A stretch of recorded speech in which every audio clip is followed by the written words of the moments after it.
Hey everybody, this is Dr. Osborne. Welcome to Live Web Wellness University on a Friday afternoon. I'm happy to be with you today and take on your questions. Today's topic we're going to be talking about is adrenal burnout. You might have heard these terms: adrenal burnout, adrenal failure, adrenal fatigue. So we're going to be taking all your questions regarding that. But before we get started, what I'd like you to do, if you haven't already, go ahead and hit like or love in the Facebook comment section. Share this with somebody who you love so that we can get as many people on here listening to this information. If you haven't already, go ahead and go to drpeterosborne.com or glutenfreesociety.org and sign up for our updates and our free newsletter so that we can continue to give you wonderful, great information. And let's do a little bit of housekeeping. Those of you who hear my voice coming in loud and clear, just hit yes. Type in yes in your comments box there. Just make sure that my speakers are coming in loud and clear to you. Nothing would be worse than to do an entire hour today talking to myself. So go ahead and chime in for me before we get started, before I start diving into today's topic, which is, again, adrenal burnout, fatigue, failure. There are a lot of different names out there for it. So excellent. Everybody's coming in. I'm coming in loud and clear. We got lots of folks on today. Maria is saying hello from Mexico. Already changing my life with the no-grain diet. Thanks for coming with us, chiming in with us today, Maria. I'm super happy that my book is helping you find some solutions in your health and in your life. Thanks for letting me know that. That's wonderful to hear. Susan is chiming in. Hello from, I guess you say that, Wenatchee, Washington. I hope I didn't mangle that too bad. Hello, Susan. Nice to have you joining us. And Elvira is chiming in as well. Thanks, Dr. Osborne. I'm finally healing from my secondary adrenal insufficiency. My endo has been treating me with steroids, and I'm almost off them, but it's been a long journey. My body's finally making an adequate amount of cortisol in the morning after years of it only being 0.4 in the mornings. That's fantastic to hear, Elvira. Thanks for joining us today. I'm excited to talk about this topic. Bev is chiming in. Wish she could be here. Bev, we'll have this replay up for you here soon, so don't worry about missing today. We're going to have that for you. And so let's get into the bulk of the conversation today. So again, we're going to be talking about adrenal burnout, adrenal failure, adrenal fatigue. It comes by many names, depends on who you talk to. Now, historically, adrenal failure or adrenal burnout was somewhat discovered by a man by the name of Hans Selye, is what we call the stress theory. He's the kind of the father of the stress theory of disease, and he was observing African animals, particularly zebras, and their responses to stress. And so a lot of what we know about the adrenal glands and a lot about what we know about the stress response comes from the great work of Hans Selye. So I wouldn't want to have this conversation without bringing his name up. For those of you who want to go and learn more about this, you can type Hans, H-A-N-S, Selye, S-E-L-Y-E. You can type his name in and you can find and read some of the work that he did on the adrenal glands and on the stress response. So let's talk about what exactly does adrenal burnout mean. Adrenal burnout, adrenal fatigue, adrenal failure. So they're different, again, they're different terminologies, but they all basically mean the same thing. And I'm going to give you an analogy to work with here, because with the adrenal glands, when we talk about burnout, what does that mean? What does that mean? All organs in our body have a particular, let's say, reserve or a gas tank, if you will. They can only do so much, and if we abuse them, they will only last and adapt and help us to the extent of our abuse of them. And one of the perfect examples of this that, I'm going to talk about adrenals, but I'm going to talk about diabetes as an analogy, because most of you probably know what diabetes is. You've probably heard of diabetes. What happens with diabetes is a person basically, and I'm not talking about type 1 diabetes or diabetes insipidus. I'm talking about type 2 adult onset diabetes, the kind that's lifestyle induced. So with most people with type 2 diabetes, what happens is they neglect themselves, right? They eat too much sugar. They eat too many carbohydrates. They don't exercise. They have a very sedentary lifestyle. They don't get adequate sunshine. They don't get adequate sleep. So they do all these things, all these behaviors, right, that contribute to, over time, an elevation in their blood sugar. And so then what happens before diabetes, right? This is all what happens before diabetes sets in, is their blood sugar is erratic. They go through stages of hyper and hypo, meaning too much and then too little blood sugar. And so then what happens is the pancreas, which is the organ that helps to regulate blood sugar through the production of a hormone called insulin. The pancreas produces insulin to try to regulate or compensate for that hyper, too much blood sugar, right? So the pancreas produces more insulin. This is in the initial, 5 to 10 to 15 years of the person abusing themselves. The pancreas responds by making more insulin to compensate for the person's bad behavior. But over that period of time, the more the person has bad behavior, the less organ reserve the pancreas has to continue to produce the insulin. So over time, the pancreas gets tired. It can't keep up with the demand. And so the insulin levels can actually, and initially they're very high, but over time they start to drop. And when they start to drop, blood sugar starts to rise. And it takes for most people, it can take about 20 years for diabetes to be diagnosed. And that's because the pancreas is such a remarkable organ, and it has the capacity to basically keep up, right? To protect you and to adapt to your bad behavior. Well, just like the pancreas can do that adaptation, the adrenal glands can do that adaptation too. So what we have, remember, let's talk about what the adrenal glands are for. First of all, they're the two little walnut-shaped organs on the top of either kidney. So you've got two adrenal glands on the top of your kidneys, and they have a couple of main functions. One is the outside or part of the adrenal gland produces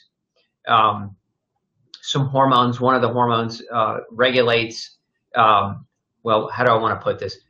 Part of your adrenal gland produces cortisol. Cortisol is the hormone that helps to, basically it helps to control inflammation, and it helps to mobilize blood sugar. It helps to mobilize fat. So cortisol is one of those hormones that when we're low energy and we need to mobilize more energy, we make more cortisol to do that, but we can also make cortisol to help us battle inflammation.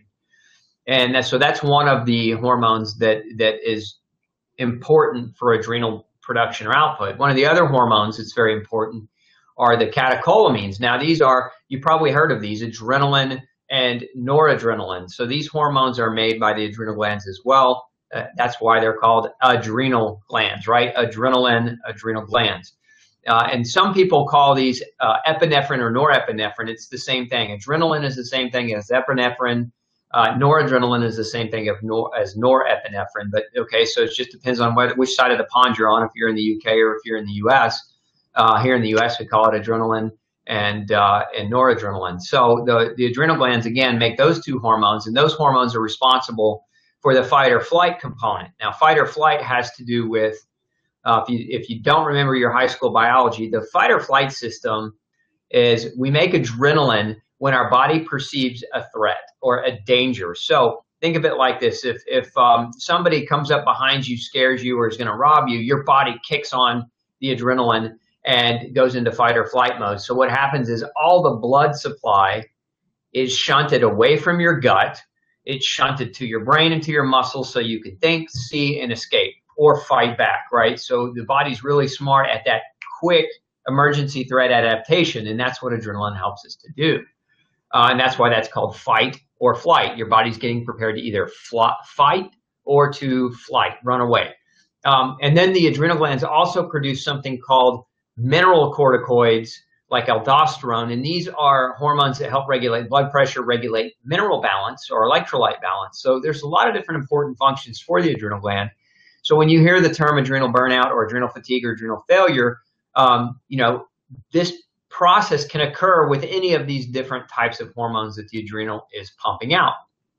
But what typically happens, so let's kind of walk through a typical scenario of what a person might experience as their adrenal glands are initially adapting to their bad behaviors. Because just like diabetes is a disease of poor behavior, adrenal burnout is a disease of lifestyle as well, meaning when the adrenal glands go, it's because of a lifestyle that is overburdened or overstressed. And there are a number of different types of stresses or stressors that we're exposed to. But the three common stressors, those of you who know the concept of the triangle of health, which I talk about in my book, No Grain, No Pain. I also talk about it on drpeterosborne.com, but it's that triangle.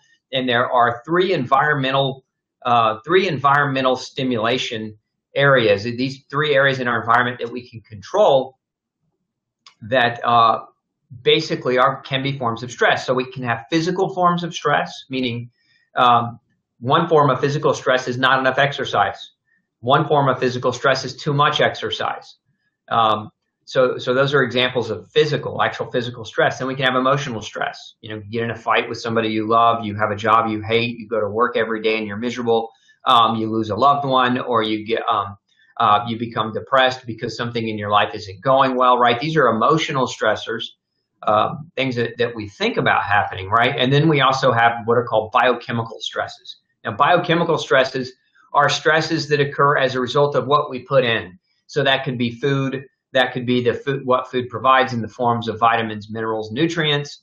It could be pollutants, what we breathe in or what we eat in, whether we're eating garbage food, if we eat a bunch of processed food additives, etc. It could be food, things that come in food, like caffeine, for example, is a stimulant drug, and you can get it from caffeine, you can get it from coffee, you can get it from other things. So again, those are chemical inputs that can lead to or can tend to cause different types of stresses on the body. Now, let's be clear about stress. Stress is not evil. Stress is not bad. Stress is very important. It's kind of like this. Inflammation is not evil. Inflammation is necessary for the body to normally function. Well, stress is necessary too. If you didn't have stress, you wouldn't wake up in the morning. Your brain would just stay asleep and you'd be in a coma. So it's the stress that actually helps us go through life and live our life. So keep that in mind, because stress is important. But what happens with adrenal failure or adrenal burnout, then let's start with adrenal fatigue, because that's what happens first. The adrenal glands just kind of get tired, right? Because they're under so much stress. They've been trying to adapt and respond to that stress, whether that stress was chemical, physical, or emotional. The adrenal glands are adapting by producing more of the stress hormones in response to that exposure to stress. Well, some stress hormones have an impact or an effect. So let's say we start producing too much adrenaline. Well, what are the symptoms of producing too much adrenaline? One of the symptoms is jitteriness, shakiness. So, you know, there's an easy test you can actually do for yourself, is just hold your hand up and hold it as steady as you can. And what you're looking for is you're looking to see whether your hand is shaking. Now, some of you may, if you drink or eat caffeine-based foods, you might find that it causes your fingers to twitch or that you get jittery, right? That's because caffeine stimulates the adrenaline from your adrenal glands. Well, if you're in chronic state of stress or you're overstimulating your stress response, that in and of itself can make you shaky. So if you hold your hand up and you can't keep it nice and steady, nice and still, that can be one of those things, one of those symptoms of an adrenal gland that's being overly utilized or being overworked. If you've ever been in a situation where you were super nervous, maybe you got pulled over, a police officer was going to give you a ticket for speeding and it made you super nervous, so you were shaken, right? That's your fight or flight. That's your adrenaline being produced. It just basically, it's supercharging your muscles and it's getting you ready to escape or run or to take action. So again, we have physical, chemical, and emotional stressors. The more stress we're under, the adrenal glands respond by producing hormones. Again, adrenaline will cause kind of a nervous energy. Think of it as a wired and tired energy. If you feel like you're wired all the time, but you can't go to sleep, that's too much adrenaline in your life. And so one of the other things that can happen is you'll overproduce cortisol. Now, cortisol as a hormone is necessary to help to fight inflammation. And when I say fight inflammation, I said before, inflammation is normal, but too much inflammation is not. So if you've got things in your life that are over contributing to inflammation, you know, one of the concepts I talked about in No Grain, No Pain was grainflammation, right? Grain consumption leading to chemical inflammation on the body, causing the adrenal glands to overproduce cortisol, at least initially. Cortisol is just trying to put the fire out. It's just trying to put out the chronic hyperexcited inflammation. And in the process of doing that, cortisol is telling the liver to release fats and to release sugar. So blood sugar goes up and fats start getting released to burn, so that you can burn energy and burn fuel. And so then what happens is you get higher fat content in your blood, higher sugar content in your blood. That tells your pancreas to turn on and have to produce more insulin to try to get that sugar back out of your blood into your cell to make energy. And you end up with weight gain. This is one of the common things that starts to happen first. Now, that excessive sugar and that excessive fat actually will be restored as fat. And this is one of the reasons why hypercortisol excretion, will lead to weight gain. One of the other things too much cortisol excretion will cause is water retention. If you've ever been given a steroid, like a corticosteroid or a prednisone, and a lot of you listening who struggle with chronic autoimmune pain, you've probably been given low-dose cortisol. You've probably been given some type of corticosteroid. You may even have had a doctor inject you in a joint with a corticosteroid or give you what's called a Medrol dose pack. You know, it comes by many names. But what happens is the longer you're using those medications, you're basically using them to suppress the inflammation, and you're not actually finding why the inflammation is there. And that's where the problem comes in, because the drug does a great job of suppressing symptoms, but it causes muscle loss. It causes weight gain. So what happens to your metabolism when you gain weight and lose muscle? Remember, muscle sets your metabolic rate. So the more muscle you have, the higher your metabolism, meaning the more energy you burn when you're sitting still. The less muscle you have, the slower your metabolism, meaning that the less energy you burn while sitting still. So what happens to people who have chronic inflammation? Initially, their adrenal glands pump out tons of cortisol to battle that chronic inflammation. But in that process of 5, 10, 15 years, as they're overproducing cortisol, they're creating, remember, cortisol is what we call a catabolic hormone. It breaks muscle tissue down over time. So when you break down your muscle, you become less muscular, which makes your metabolism slow down, which means you store more fat. Now, when you shrink your muscle through over-cortisol, having too much cortisol, that muscle starts to shrink. Those muscles shorten. They get tighter. What happens to muscles when they're tighter around the joints? They compress the joints, and that can lead to joint pain because the joints are now being compressed. So you get this muscle shrinkage, joint compression. The joint compression then subsequently causes pain in the joint. So now you become sedentary. So think about this vicious cycle that can be created when you have a source of inflammation that your body's just trying to adapt to by producing more cortisol to fight it. If you don't deal with the underlying origin of the inflammation, your body will continue to try to adapt for you by punching out more and more cortisol. And when your adrenal glands start to get tired, again, i.e. adrenal fatigue, right, those symptoms start to set in. And that's why people with adrenal fatigue start to gain weight. They start to lose their muscle. They start to become super, super tired. They become exercise intolerant. What does that mean? That means if they try to exercise, it wipes them out for 2 or 3 days. If they try to exercise, their muscles get so sore, they can't recover well the next day. So they're up in bed and they're calling in sick at work and they just can't function. That's adrenal fatigue. It's when your body is so under stress for such a long period of time that you can't match that stress with adrenal hormones. And now your body has started to break down as a result of years of too much stress.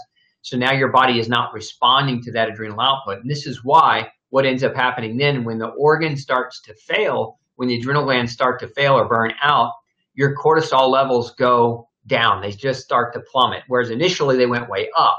And remember what I said, when they go way up, causes you to gain fat, lose muscle, compress your joints, have joint pain, become more sedentary, gain more fat, lose more muscle, right? That's like this vicious cycle or pattern. Then you become exercise intolerant.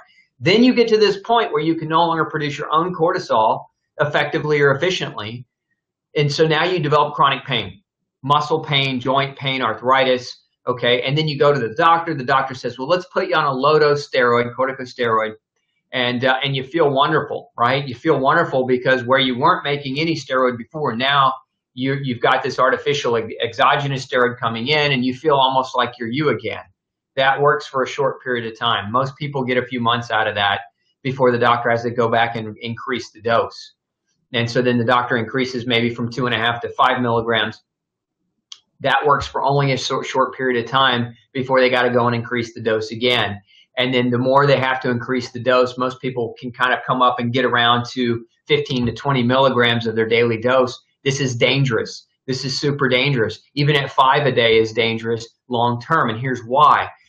Long-term corticosteroid use causes muscle atrophy. Remember that you're still in that vicious cycle. Just because your own adrenal glands aren't working doesn't mean that taking the hormone is fixing the problem. It's actually creating more and more of the weight gain, more and more of the water retention, more and more of the muscle loss, and it's recreating and feeding this vicious cycle. but also important to understand that long-term use of steroids creates some very, very big nutritional problems. One of them is calcium deficiency. So long-term use of steroids can actually create bone loss, osteoporosis, initially osteopenia, but it can lead to bone loss. So if you're already one of those people who have actually been diagnosed with an osteopenia or an osteoporosis, and you've got a doctor wanting to pump you full of steroids for long periods of time, this is actually contraindication. That doctor, shame on that doctor for not telling you that if that's the case, but this is a contraindication. No doctor should try to do that to you knowing that about your history. So you're really not, you shouldn't be a candidate for corticosteroid use if you have bone loss already. But remember, long-term corticosteroid use causes bone loss. It causes calcium deficiency, magnesium deficiency, vitamin D deficiency, and vitamin C deficiency. So these nutrients are super, super critical. Why? Why are they so critical? Well, what does calcium do? Obviously, calcium is important for bone mineralization. But what else does calcium do? Calcium is an electrolyte. So as an electrolyte, it helps your nerves talk to your other nerves. It helps your nerves talk to your muscles. It helps your nerves talk to your organs. And so if you don't have calcium, if you've ever heard the term calcium channel, there are certain drugs designed to block calcium channels. It's because calcium channels help run the electrical properties or conductivity properties of your nervous system. So when you start to run low on calcium, you can start to develop, initially what happens is agitation. You get irritable. People get brain fog and they get irritability because their nerves they're not synapsing very well because they don't have calcium for that synapsing to occur. The second thing that can happen is depression.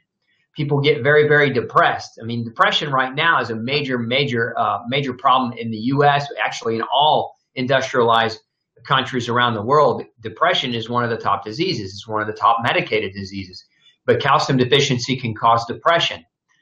Calcium deficiency can also cause muscle twitching, muscle spasms. If it's bad enough, it will cause the feet and the calves to cramp up really, really bad, especially at nighttime. So if you're ever lying in your bed and your feet are just starting to ball up and you get these painful cramps, the likelihood that you have a calcium issue is very, very high. And oftentimes taking a CalMag, a calcium mixed with magnesium, is very, very helpful in that type of situation, especially if you're one who's been suffering with long-term adrenal burnout, long-term adrenal failure.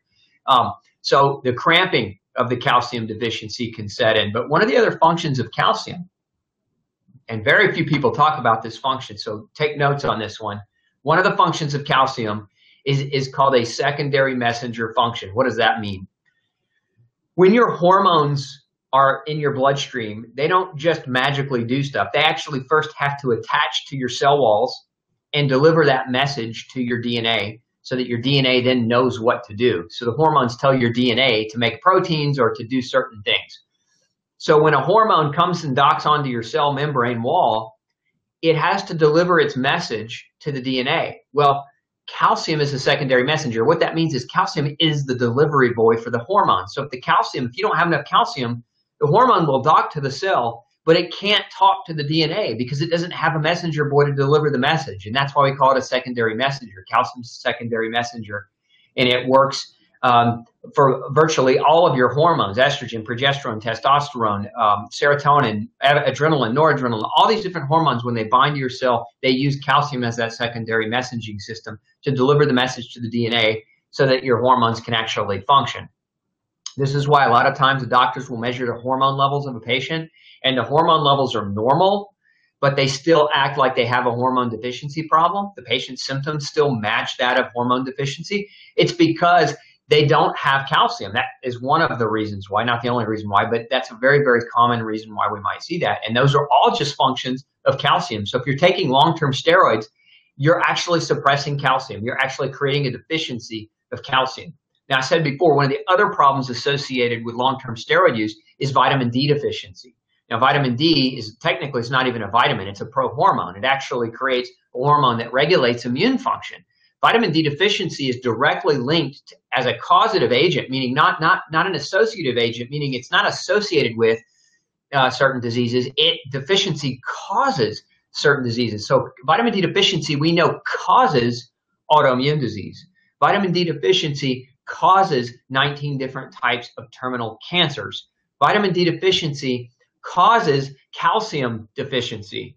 Vitamin D deficiency causes hyperparathyroid diseases. So there are a number of different diseases that we know vitamin D deficiency actually causes. So we don't want to take a drug long term that's going to create a vitamin D deficiency in our life, right? Because then the secondary problems that come along with that, with vitamin D deficiency, can start to muddle the waters. And in essence, if you originally had this set of symptoms, but then you took a drug and your symptoms went away, but the drug created a deficiency that caused a new set of symptoms, and now you think it's these new set of symptoms are similar to the old set of symptoms, you think your disease is coming back, so the doctor just increases the drug, right? And then you get stuck in these vicious cyclic pathways that you want to try to avoid. So I also said that corticosteroids can cause a magnesium deficiency. Now, magnesium is responsible for more than 300 chemical reactions inside your body. Some of these reactions are required, or some of these functions of magnesium are important for thyroid function. So for the thyroid to work, you need magnesium. You also need magnesium to break down sugar. This is why magnesium deficiency is linked to high blood sugar and problems associated with high blood sugar. So when we're breaking down sugar, there are about 16 different biochemical steps in that process. 8 of those steps require magnesium. Magnesium is also necessary as an electrolyte. It helps your nerves, just like with calcium. Magnesium helps your nerves work appropriately. Magnesium is a natural muscle relaxer. It's a natural calming agent. Magnesium plays a role. If you've ever done like a 23andMe genetic test, there's a particular gene that gets analyzed on that test called COM, M as in man, COMT, T as in Tom. COMT, that stands for catecholomethyltransferase. It's a gene that is responsible for metabolizing catecholamines. Now, that's adrenaline and noradrenaline are 2 of the main catecholamines, acetylcholine, as well as a neurotransmitter. And estrogen requires that gene and magnesium to be properly metabolized. If you don't have adequate magnesium, you can actually have a hard time getting rid of certain types of toxic estrogen metabolites. And these toxic estrogen metabolites increase the risk for certain kinds of cancer: breast cancer, uterine cancer, cervical cancer, etc. So we don't, again, going back to what's causing this magnesium deficiency in the first place, it's the consumption of medication that is a steroid designed to replace the steroid that your body is no longer capable of making on its own. So again, you get into a very, very dangerous and a very, very slippery position when you have an adrenal initial burnout or fatigue that leads to a burnout and then eventually a failure, that now you're being put on a medication to overcome, but the medication never overcomes the actual reason why the adrenal burnout occurred. And now the medication is creating a litany of nutritional side effects that can keep you from ever getting better. Now, the last nutrient I mentioned, because I think it's important because it plays a huge role in adrenal production, adrenal hormone production. Remember I said that vitamin C deficiency was also caused by long-term steroid use. Why is that important? Well, vitamin C, I like to look at vitamin C as human duct tape. It can do virtually anything. It's an antioxidant. It helps build collagen. It's necessary for collagen cross-links. It helps detoxify heavy metals. You need vitamin C to make and produce certain hormones like adrenaline and noradrenaline and some of the other hormones that are important for neurological function. So without vitamin C, all those things kind of start to falter. Now, vitamin C is necessary. Why would we not want to cause a vitamin C deficiency? Because the only way the adrenal glands can make a recovery is if you have adequate vitamin C coming in the diet. Vitamin C deficiency can contribute to adrenal fatigue. It's actually one of the things that happens in patients that have scurvy. Scurvy is like late stage vitamin C deficiency. And what happens is people go crazy. They can no longer make cortisol. They can no longer make their adrenaline, and they go crazy. And they actually start to internally hemorrhage because vitamin C is necessary to form the strong elastic collagen around their blood vessels. So their blood vessels start to break open, and you get this big mess, right? You get this big mess with scurvy. But what happens before scurvy? Scurvy is late stage, end stage vitamin C deficiency. What happens before that? Part adrenal burnout. You've got to have vitamin C to produce cortisol. There's a reaction called hydroxylation reaction that vitamin C drives. Vitamin C drives this hydroxylation reaction so that your adrenal glands can produce cortisol. And without vitamin C, your adrenal glands cannot make cortisol. So we've got to have adequate vitamin C coming in. Now, where do you get vitamin C in your diet? Most people get it from, there's actually a theory on why we, let me back up a minute. We get vitamin C in our diet from vividly colored fruits and vegetables. So if it's like really, really shiny and really starkly colored, like your oranges, your yellows, your blues, your purples, your reds. So think tomato, think peppers, think blueberries, think cherries, right? These are like your really, really dark, vivid colored fruits or vegetables. These things are extremely rich in vitamin C. And there's a theory going around that we believe that humans actually developed our ability to see in color because of our need for vitamin C. Humans are one of the few species that can't endogenously synthesize vitamin C from glucose. Most species can actually make vitamin C from sugar. We can't. We're one that can't. We actually have to obtain it from the diet. So the theory, this is just FYI, kind of, Uncle John bathroom reader type information. Take it for what it is. But the theory is that we developed our ability to see in color as a result of our need for vitamin C because we didn't have the ability to synthesize it internally from glucose. So anyway, one of the problems with vitamin C in foods today is that a lot of the foods don't contain as much vitamin C as they should, and it's actually been studied. Some studies show that like today's orange doesn't have anywhere near the content of vitamin C that an orange from 30 or 40 years ago has. And I think a lot of that has to do with over farming, overutilization of the soil. I think a lot of it has to do with pesticide use. So again, one of the few supplements that I take on a regular basis, I take a multivitamin, I take a fish oil, and I always take vitamin C because we just have a really hard time getting enough of it in the diet. And I actually use, you got to be careful with vitamin C supplements on that note. And I know I've talked about this before in prior live Q&As, but most vitamin Cs that are produced are actually produced as corn, and so you want to find a non-corn derived source of vitamin C. I use something called Detox C, which is non-GMO. It's actually derived from organic wild African potato, and it's an excellent source of vitamin C if you're trying to find a good supplemental of vitamin C, and it comes in both a powder and a pill form. I personally like the powder, especially during cold and flu season, because you can mix it up, stir it up in water, and you can chug it down. You can get 10 grams in a day instead of swallowing 10 pills. You can get some really, really good powder form.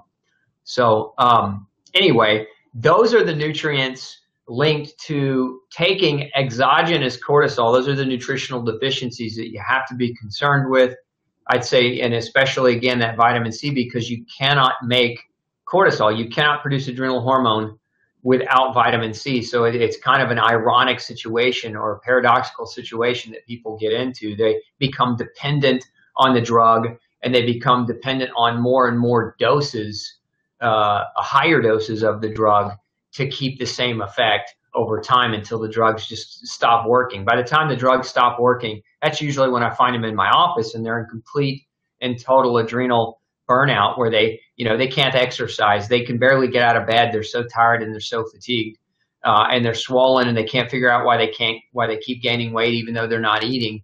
Those are all pretty hallmark signs of that adrenal burnout situation.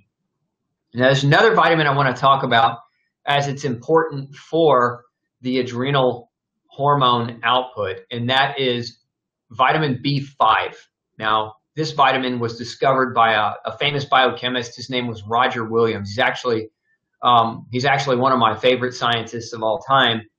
One of the most brilliant men to ever live in the biochemistry realm.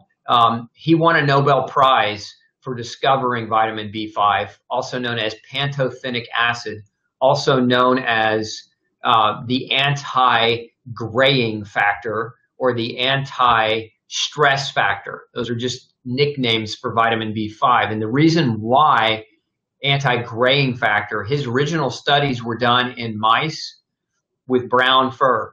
And what he found is when he did not feed these mice adequate vitamin B5, their coats would start to gray prematurely. They would start to go from brown to gray. And when he restored their vitamin B5 levels, their coats would regain their color. So this is where the name anti-graying factor came from. Now we'll see this. You probably have heard this, that somebody goes through tremendous stress and they start to turn gray. Their hair starts to gray prematurely. Well, vitamin B5 deficiency is one of the reasons that can happen. And so, very, very important to understand that if you've been under tons of stress, vitamin B5 supplementation might be a very, very good idea to help you support that stress and to help support your adrenal glands production and function. Vitamin B5 is very, very essential for the production of something called acyl-CoA, which is a precursor to acetylcholine, which is one of the primary neurotransmitters produced by the adrenal glands. And again, if you don't have enough of that hormone, then your body, your ability for your nervous system to communicate to the rest of your body is vastly, vastly hindered. And that's where a lot of those problems can start to set in. So vitamin B5, aka the anti-graying, aka the anti-stress factor, aka pantothenic acid, very, very crucial nutrient for adrenal gland function. And that's why a lot of adrenal supplements that you see out there will contain pantothenic acid. A lot of them will contain vitamin C and zinc and vitamin A, because all of these nutrients are important for appropriate adrenal gland function and hormone output. Okay, so that's kind of a general 10,000-foot overview of the adrenal glands. I'm going to start taking a few questions now. I got one question coming in. Good question. What's a good food source for vitamin B5? So let's break that down. Vitamin B5, pantothenic acid, right? Well, what is the root of pantothenic acid? The root word is pantos. Pantos is a Greek word, and that means everywhere. Okay, so the thing about vitamin B5 is that it's found in all foods. It's found in pretty much anything that you want to eat. However, the problem usually is not a B5 deficiency per se. The problem usually is a stress toxicity. So it's not so much a B5 deficiency, it's a stress toxicity that overutilizes B5 so that then the diet can't provide enough B5 to overcome the stress toxicity. So the best way to overcome a B5 deficit, you've got to supplement, in my opinion, and in my experience in the clinic. But the other way is you've got to isolate and identify the source of stress toxicity, and you have to remove it. And we'll go through and we'll talk about some of the stress toxicities here in a moment, but I want to get some of these questions as well. Okay.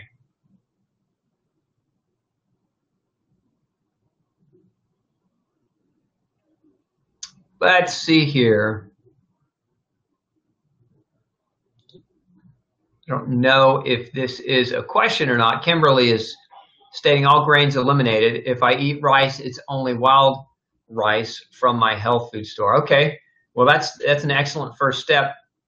Caution on wild rice. It is an acceptable food, but it's very hard to digest. So my advice for those of you who are using wild rice in your diet as a rice substitute is make sure you cook it down really long, a lot longer than regular rice, and make it softer and easier for your digestive tract to kind of wrap around and get a hold of.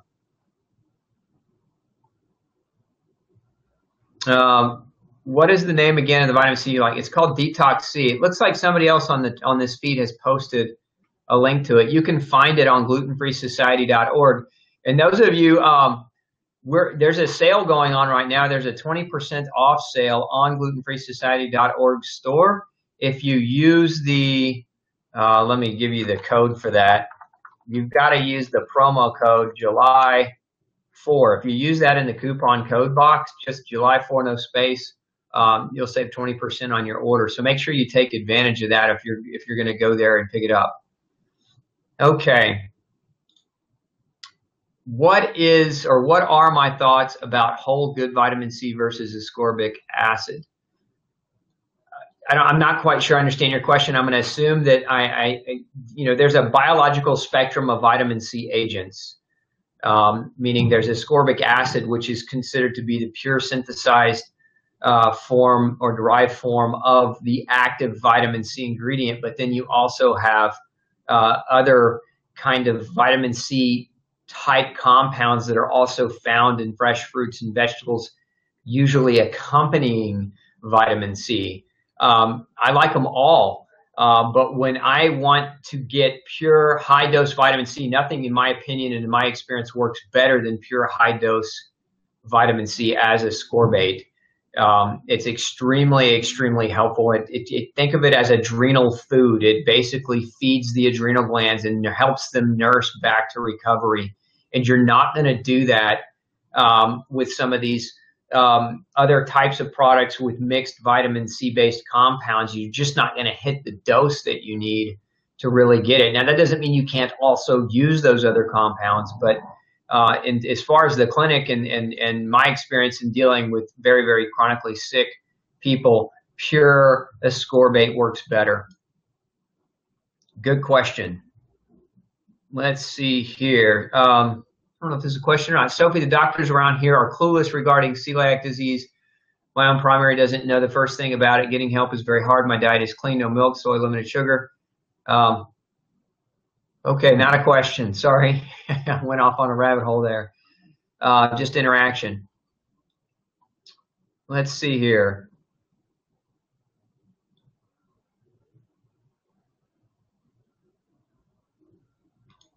Joe's just chiming in. I have Dr. Osborne's No Grain, No Pain, a great book. Thanks, Joe. Thanks for the props on that. I appreciate your compliment. Okay, so going back to this was probably the preemptive question, or at least thought process. Can't get a doctor to listen, have celiac disease, hypothyroidism, and chronic pain syndrome. I'm chronically tired. I take magnesium, but it doesn't seem to help. Kimberly, with all those things going on, let's just walk you through a scenario. With celiac disease, probably what's happened is your gut has been damaged. Your gut has been potentially even scarred to the point where you've developed malabsorption of vitamins and minerals, which have led to a contributing to other kinds of disease conditions. The first thing that you absolutely, in my opinion, should do is go completely grain-free if you're not already. I mean, completely grain-free. No corn, no rice, no sorghum, no millet, no oat, no buckwheat, no amaranth, no quinoa, no triticale, no teff, no wheat, barley, or rye. No grain whatsoever. Read No Grain, No Pain if you haven't already. Number two, you need to get with a doctor who will listen, because if you've got a doctor who's not listening, then they're not a doctor. Remember what the definition of doctor is. You go look at the Latin definition. Doctor means teacher. Okay, and a teacher is somebody who listens, right? A teacher doesn't just dictate, a teacher listens, because the way a teacher continues to learn, a teacher is a perpetual student, right? So doctor equals teacher equals student. You can't separate the three, because the best students never quit learning. And if a doctor's not listening, they're not learning. They're not getting feedback from you. And if they're not getting feedback, then they're trained technicians who are just telling you, do this, do that, don't question me, and go on. And that's not doctoring. That's being a technician. You need to find somebody who's willing to listen. And I would get a hold of a good functional medicine doc who will look at your vitamin and mineral status. To check your nutritional status would be a priority. To also look for additional food allergies would be a priority. And to actually rule out infection would be a priority, because if you've got hypothyroidism, especially if it's a form of autoimmune hypothyroidism like Hashimoto's, then now you're talking about ruling those other things out, because you're not going to stop the disease in its tracks if you don't look at doing those things. Magnesium is not going to solve that problem. You know, so a lot of people think magnesium is like a miracle cure, and it can be a really, really helpful supplement. Don't get me wrong, it can be a very helpful supplement, but it isn't going to cure disease unless the disease is a magnesium deficiency disease. And most diseases are not magnesium deficiency diseases. They are being contributed to in part by magnesium deficiency, but that's only one piece of the equation, and there are usually multiple pieces of the equation that have to be taken into account. Okay.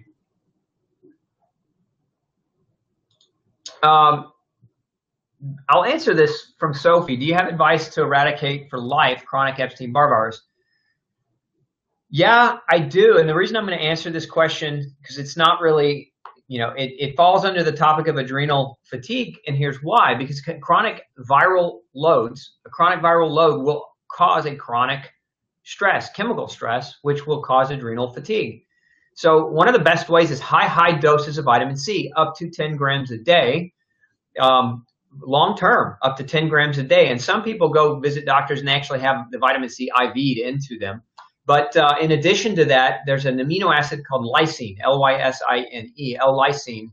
is very, very helpful at inhibiting viral replication. So combining vitamin C, combining lysine can both be very, very helpful in supporting your body's ability to get rid of or to help combat Epstein Barr virus. Actually have a supplement formulation called Virid, VIRID, Virid, and it has a combination of different things that are helpful for supporting your body's immune system to have a healthier response against beating up on viruses, including Epstein Barr virus. So Virid is what I would suggest. And with chronic, again, 5 to 10 grams of vitamin C a day, depending on your size and height. And then I would take as much as 6 to 10 of these Virids a day, and do that that would be, if you were in my office, that's kind of a protocol I would start you with if I were just guessing. Now, I would never just guess if you were in my office. If you were in my office, I'd actually do some pretty advanced testing on you. I'd get a baseline for your titers, and I would be looking at some other things as well. But hopefully that's a helpful place for you to start. Okay, let's see here.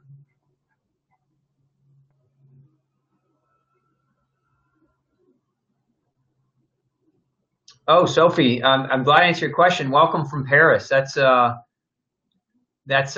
wonderful that we're reaching people over in the European nations. Another question coming in: How would a person check for nutritional status? It's a great question. There's not one test to do this. This is actually a battery of different tests. We would use a process called lymphocyte proliferation testing to measure a number of nutrients. We would look at packed red blood cells for certain nutrients. We would look for some nutrients, we'd be looking at urine output testing. For other nutrients, we would be looking at certain markers or parameters in the blood. So there are a variety of different tests. That's why when I said get with a good functional medicine doctor to do this, it's not like a go to this place, one-stop shop, here's a test. There are a variety of different tests that need to be looked at, and somebody who's qualified and trained in functional medicine should be able to help with that much more accurately. So hopefully, I know that's not a direct, exact answer, but it's probably one of the better answers that I could give for that. Sally's asking, where can I get Virid? Glutenfreesociety.org, O-R-G. If you go to the shop, you should be able to find it there. And if you can't find it there, just email Gluten Free Society and they can provide that for you. Let's see here. Another question. I like this question. What about being tired from exercise? I'm taking Biomatrix Support Adrenals. It's a great product for me. I will take a CalMag for leg cramp pain. Being tired from exercise, I mean, are you just tired because you're over-exercising? It's hard to answer that question in a sense, but if you are actually in a state of adrenal fatigue, exercise might be something you want to reconsider, or at least the aggressiveness of the exercise. So there are stages or kind of what we take patients through in the clinic is we say, okay, look, I don't want you doing like CrossFit training or high-intensity interval training yet. We might start with something a little bit easier to tolerate, like even just general walking. And then we might graduate them to like a vibration platform, like doing whole body vibration therapy, because it's low impact and it doesn't tend to cause the severe exhaustion. So it's just one level that we can kind of move somebody up the chain. And then we might start doing some kind of modified and low time limit high intensity interval training. So instead of doing like 10 minutes of high intensity, we might start them out with 2 minutes of high intensity just to start, again, pumping the lymphatic system, starting to stimulate the body to produce certain hormones that will help in the anabolic process of muscle growth. And then going through that, one of the things to use for recovery, one of the best things to use for recovery, I'll say again, vitamin B5, vitamin C are excellent for recovery. But again, you can use adrenal support formulas that contain like glandulars, like adrenal glandular products. There are a number of different products that are out there. I actually, I use one called Ultra Adrenal. It's my favorite formulation because it has a battery of different adrenal nutrients in it to support adrenal function. But that isn't going to solve a pure adrenal fatigue. You really got, again, going back to the premise of this conversation, you got to go backwards. You got to reverse engineer why it's there in the first place. But if you're talking just about simple exercise, like what do you do to recover from exercise and you don't have adrenal fatigue, boy, we can go off on some really wonderful ergogenic aids that can be used. L-glutamine, 4 to 5 grams after an exercise regimen for recovery. Branch-chain amino acids work remarkably well. Quercetin works extremely well for recovery and reduction in muscle soreness. Any kind of supplements that are nerve activators, NRF activators, that would be things like broccoli extract or DIM. These are great agents. Vitamin C is great for recovery. A good antioxidant blend that might contain something like green tea catechins would be great for recovery. If you're trying to recover from exercise faster and get less sore, those are great aids to use in that process. So good question. How much lysine?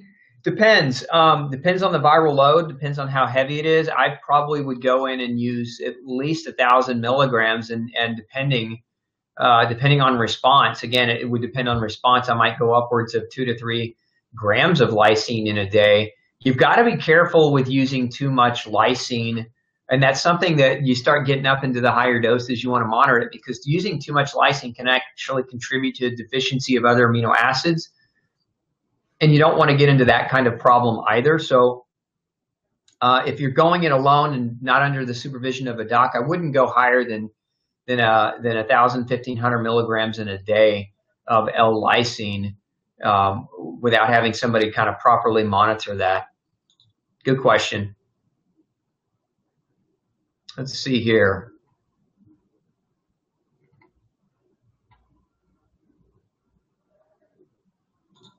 Another one, can I recommend a good, I guess, gluten-free cookbook, emphasis on reduction of inflammation of hands, have sclero, I'm going to assume that's scleroderma, and Raynaud's.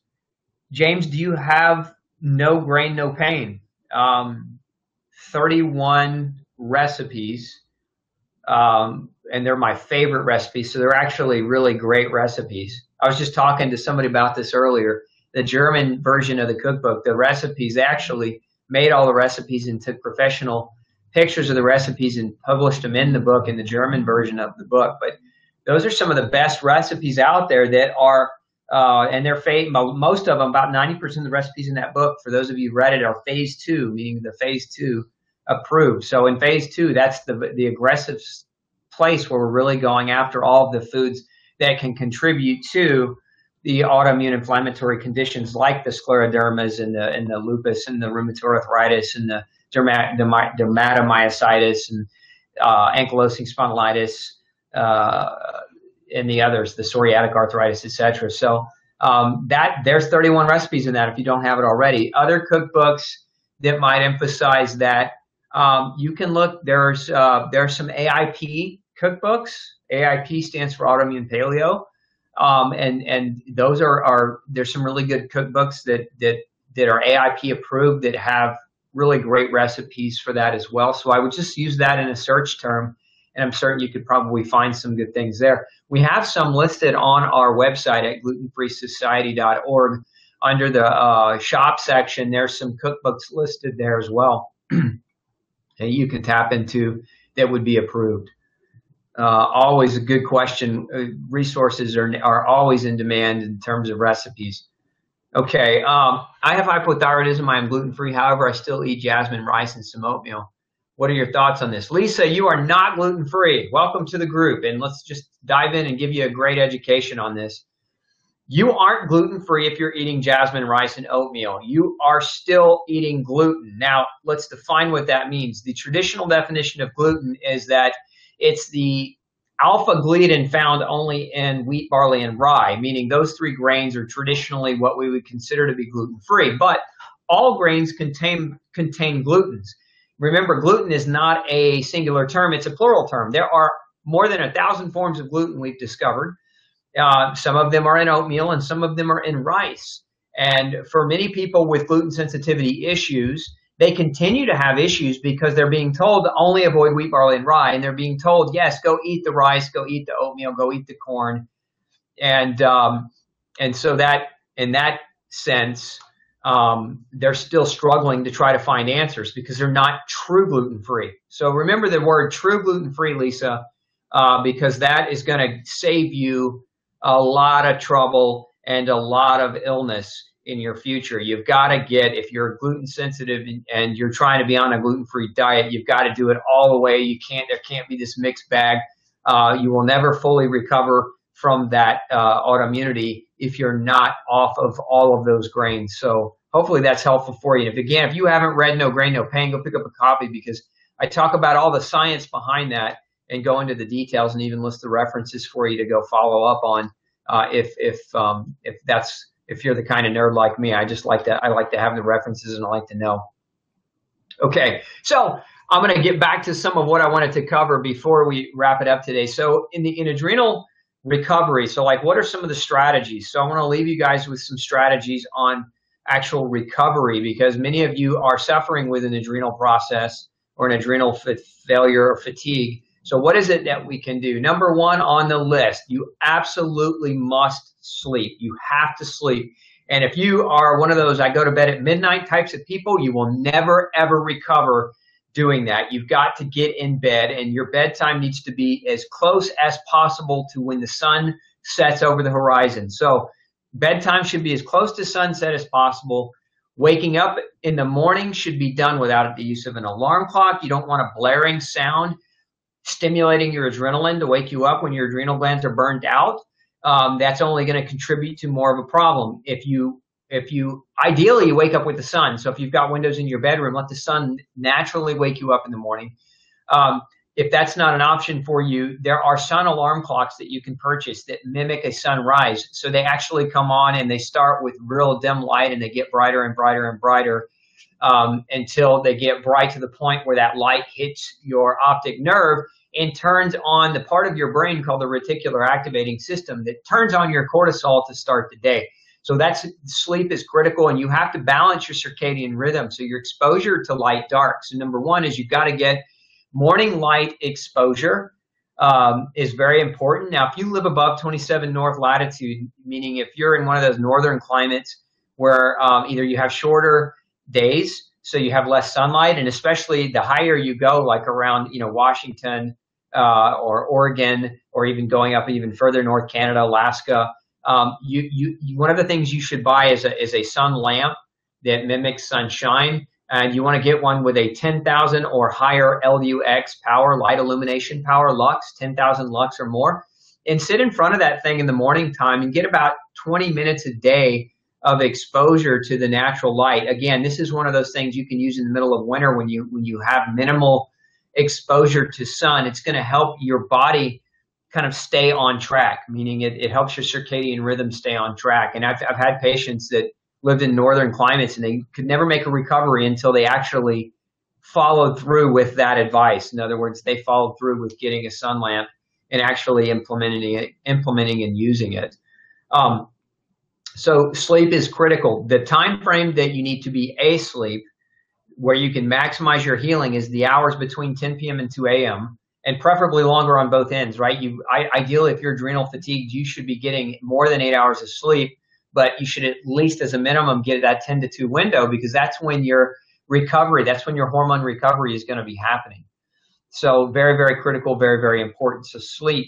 Number two, you've got to watch blood sugar. Don't eat foods that will spike blood sugar. If you're eating foods that spike blood sugar, you're going to be stimulating cortisol output. If your adrenal glands are already tired and they don't have any cortisol to produce, it's like beating a horse that's already tired. If you're whipping a tired horse, it's not going to go any faster. It's just going to have a heart attack and die on you. Don't do that to your adrenal glands when they're burned out. You've got to let them rest. And if you feed them sugar, they are going to never make a recovery. So you've got to have smooth, controlled blood sugar so that you're not getting these radical spikes. So you've got to eat foods that are going to basically help you keep a stabilized blood sugar. Some people go as far, and I've seen it be effective, as kind of taking their carbohydrate under 40 grams a day for a while, not permanently. And we talked a little bit about last week, we talked about fats and ketogenic diets.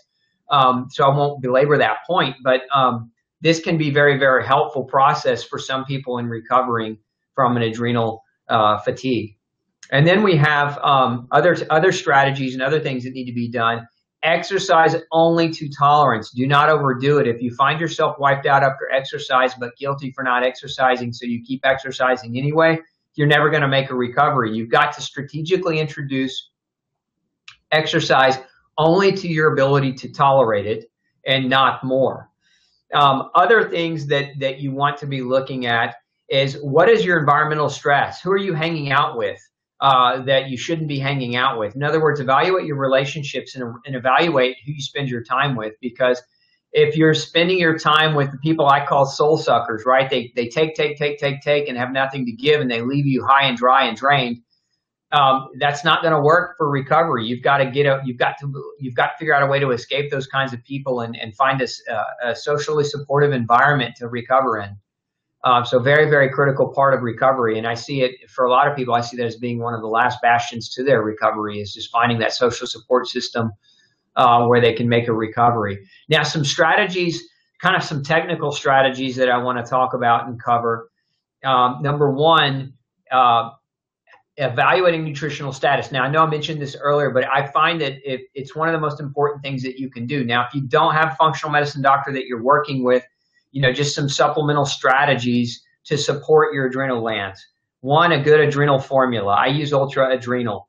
It's a solid formula. Two, consider higher doses of vitamin B5 or pantothenic acid, 250 to 500 milligrams daily.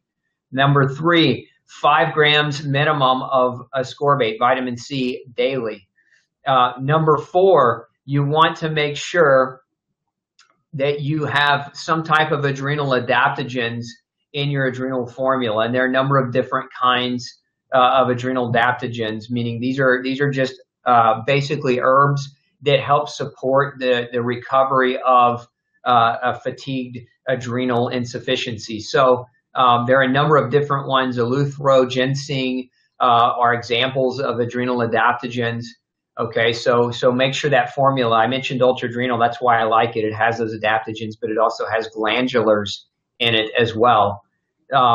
Another strategy that you can implement to help with adrenal recovery that I find is extremely, extremely important is monitoring your adrenal output. So getting with this one would require getting with a doctor who's going to measure a circadian hormone pattern of your cortisol. So, generally speaking, this is a saliva test where you collect samples of saliva at 4 different times of the day, and we get back cortisol readings of the salivary cortisol levels so that we can identify whether or not where you're at, right? And then from there we can actually monitor whether or not what you're doing is working. So getting a baseline that you can monitor every 3 or 4 months to see whether or not the implementation, the changes in what you're approaching are creating a change and a recovery in those glands. The other thing is anti-inflammatories. Anti-inflammatories, I mean natural anti-inflammatories. So eating an anti-inflammatory diet, meaning a no-grain diet, so follow the phase 2 protocol, no grain, no pain.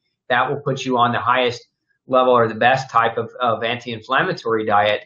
But then also there are certain supplements in addition to the ones I've already mentioned that might be very, very helpful in controlling and modulating the inflammatory process. One of them is omega-3 fatty acids. And we talked again a little last week about this, but for adrenal fatigue, 3 to 4 grams of omega-3 fatty acids is oftentimes what is required to rebalance the omega-3, omega-6 ratio. And that also means eating lower quantities of omega-6 in the diet. So you don't want to go overboard on nuts like almonds because they're going to be higher in omega-6. A lot of people going on the grain-free diet, they smother everything in almond flour, they almond milk this, and they're getting high levels of omega-6 through the excessive nut, and that will throw off the 3-6 balance and increase the inflammatory cascade and put more stress and pressure on the adrenal glands. So you want to get something that you want to get enough omega-3 to kind of shift that balance back in the other direction. And that balance can be measured as well. The omega-3/6 ratio can be measured in blood testing. And again, having a good doc to work with you in that way can be helpful. Another thing that can be extremely helpful supplementally is turmeric. Turmeric is a very, very potent, probably one of the most potent anti-inflammatories, natural anti-inflammatories. And you want to get a good solid turmeric with high bioavailability. There are a number of formulas. What I use is something called ultra turmeric, and it's got bioperine, which is a pepper that helps to improve its absorption. But I also have another version that's pepper free because a lot of people are reactive to peppers. And this is an emulsified version of turmeric. It's liposomal, so it goes right in. But a couple of grams is kind of a baseline dose, 2 grams a day of high dose concentrated turmeric. And you want to make sure that it's concentrated to contain 95% curcuminoids. Otherwise, you're not really going to get much from it. You're not going to get much anti-inflammatory help or benefit from it. So those are just, again, some strategies that you can use. Again, we'll back up kind of 10,000 foot overview. You've got to sleep. You've got to make sure that your exercise is only done to tolerance. You've got to eliminate toxic people from your environment or toxic circumstances as much as you can from your environment. You've got to get on an anti-inflammatory diet. You've got to support your body's ability to recover from chronic inflammation. And there's, again, the supplement strategies that I lined out are very, very helpful in doing that. So that's the 10,000 foot overview of what you can do. I'm going to take a last couple minutes here to answer the last few questions. Question coming in, is turmeric bad for people with kidney stones? That's a big question, Lily. No. The simple answer is no. But the more complex answer is what kind of kidney stone? There are different kinds, and so it depends on if you've ever passed a kidney stone and captured the stone and taken it to the doctor where they could actually do an analysis of the stone. There are different kinds of stones. There's magnesium struvite stones, there's calcium oxalate stones, etc.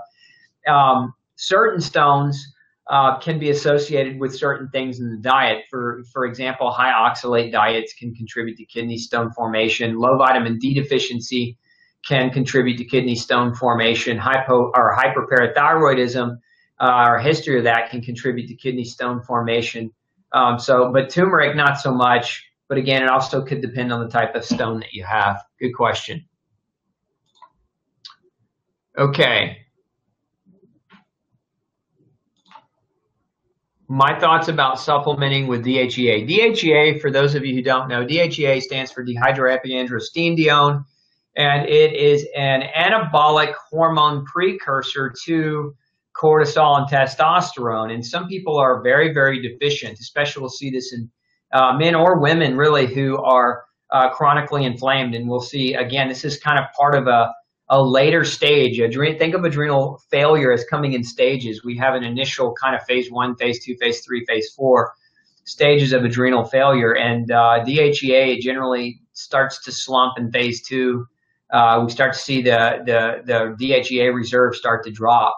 Am I a fan of supplementing with DHEA? Yeah, sometimes I am. Sometimes, especially in the chronically sick, we get that DHEA supplementation in there for a little while to help with the recovery. But I'm not a fan of doing it indefinitely, long-term, forever. I feel very strongly that, a lot of doctors disagree with me on this, and I'll just, share what I think, which is this. When you're using hormones, and DHEA is a form of hormone, when you're using hormones without asking the fundamental question of where do those hormones come from and where are those hormones made by the body, then you're not really solving the underlying origin of why the problem is there in the first place. And remember, solving the problem goes back to the origin. We want to go back to the origin of where the problem came from, not medicate the problem or not supplement the problem with something that masks symptoms without solving the origin. So it always boils back down to the origin. That's why the name of my clinic is Origins Healthcare, because we're always seeking the origin of the problem. So I'm not opposed to DHEA supplementation. I am opposed to DHEA supplementation without monitoring and without seeking that origin. Great question. Is cream of rice gluten-free? Well, Joe, if you're talking about cream of rice like a Campbell's soup or something like that, no, the answer is no. I'd say if you're talking about cream of rice like the cereal, like the cereal that you add hot water to, it's not gluten-free. It's traditional gluten-free, meaning it's free of wheat, barley, and rye. But rice has a gluten called orezinin, which that's the name of the gluten in rice, which by volume, rice is the lowest of all the grains, has the lowest quantity of gluten protein. However, it still has that ornithine in it, and it's known to be one of the most, we'll say, inflammatory to the colon, meaning that a lot of the studies on rice gluten and rice show that it causes colitis. And there's actually a name for this. It's called FPIES, FPIES, which is an acronym for food protein induced enterocolitis. So it creates a kind of a chronic inflammation of the colon, which can create problems with malnutrition, malabsorption, among other things. One of the other problems, though, with rice, even if we're not talking about gluten in general, is that rice typically is either high in cadmium, arsenic, or lead, depending on where it's grown. And so those toxic heavy metals can also be a source of a trigger for autoimmune processes. So I don't recommend rice at all, including cream of rice. Good question. Again, Joe, I think you asked another one earlier. Go get a copy of No Grain, No Pain and read it and follow phase 1 and phase 2. You'll find a huge, huge benefit if you do that. Okay. Looks like I'm about out of questions. Oh, wait, I hate to leave any stragglers here. So Linda is asking, I'm type 1 diabetic, hypothyroid and vitiligo. I have Hashimoto's. I have cut gluten, but occasionally eat corn tortillas and quinoa. Are you saying I need to cut them also? I do have your book, currently reading and loving it. Thanks, Linda. Thanks for buying the book, and thanks for reading it, and thanks for your kind words. Yes, that's exactly what I'm saying. Let's understand this. Type 1 diabetes is autoimmune. If the hypothyroidism that you have is Hashimoto's, that's autoimmune. Vitiligo is autoimmune. So you already have a diagnosis of 3 forms of autoimmune disease. There are only 4 known causes for autoimmune disease. Those 4 causes, one is food, the other is nutritional deficiency, another is chemical toxicity, and another is infection. And if you have any of those 4 things that are going on, you'll never really truly solve this autoimmune puzzle. And if you're eating occasional corn, remember that every time you do that, it's going to create an inflammatory cascade in your body for up to 2 months. So even if you're eating it once every month, you're creating and perpetuating that inflammation every time you put it in your mouth. So that is, yes, you're right. That is exactly what I'm saying, is cut those foods out. No food tastes as good as it feels to be healthy. I can promise you that. Okay. Good questions.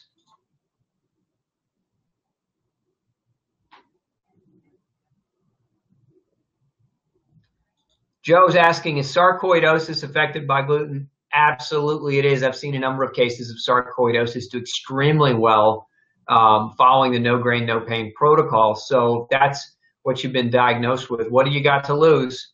Going grain-free isn't going to hurt you, but it could very, very well change your life. And sarcoidosis can be very, very dangerous. It can damage the kidneys and shut them down long term. So don't wait on it. Get to work on it. Where can I purchase No Grain, No Pain? Kimberly, best place to buy it is No Grain, No Pain book.com. Now, why do I say that's the best place to buy it? Because if you go to that website, what you'll see is there's a place where there will be some links where you can go buy it on Amazon or Barnes & Noble or Books A Million or some other places. But when you come back to that website, if you put in your receipt number, we're going to send you a free leaky gut guide. We're going to send you a bunch of resources that help you use the book. So if you buy it just say if you go to Amazon and you don't come to No Grain, No Pain and put in your receipt, you won't get those free resources. And I just want to make sure if you buy it, you get those free resources with it. So that's the best place to buy it. Okay.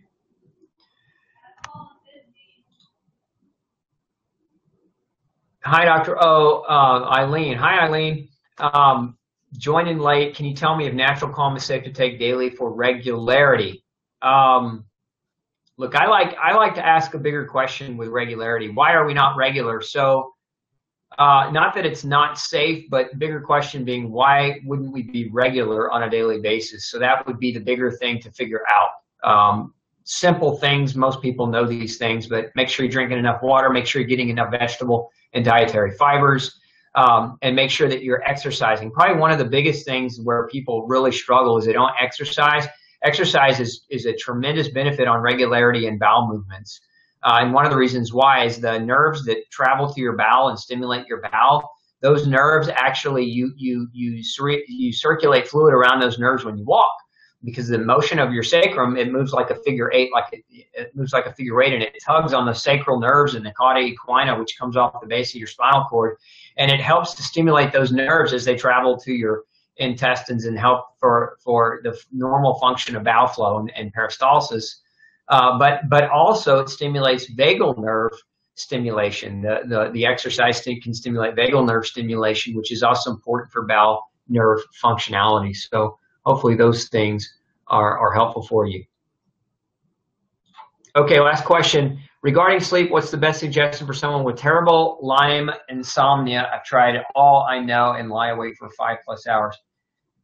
There's not a best one thing, Sally. You got to get with a doctor. You've got to get with somebody who understands this stuff. If you've got Lyme and you've had it, chronically, and you haven't been able to get rid of it, then you're not doing it right. There's something you're not doing right within that protocol that you're following. So get with a doc, get some help, get some functional medicine guidance that's going to put you in the right direction, because there's no product that I can give you, there's no recommendation I can give you that's going to get you sleep. I mean, there's the standard stuff. There's, valerian and chamomile and melatonin and theanine and GABA. There's all these different herbals that will help kind of relax the mind, but they're not going to solve an insomnia if you've got a Lyme or a Lyme co-infection like MARCoNS, multiple antibiotic resistant coagulase negative staph, which is producing a chemical process that's causing your melanocyte stimulating hormone to drop.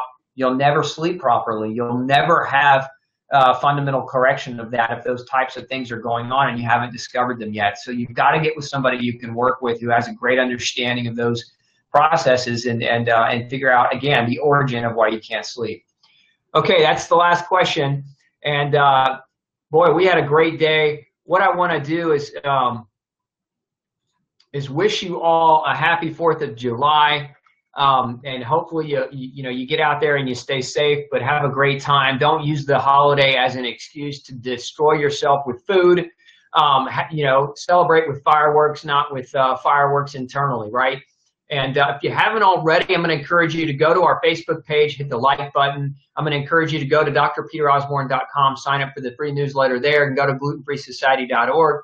Sign up for the newsletter there. And if you have a copy, no great, no pain. Thank you for your support. And if you don't have one, I will urge you to go get a copy and start reading it. Join our support community on Facebook so that you can get the help that you need in recovering from chronic pain. This is Dr. Osborne with Web Wellness University. Have a wonderful 4th of July weekend. We'll see you next week.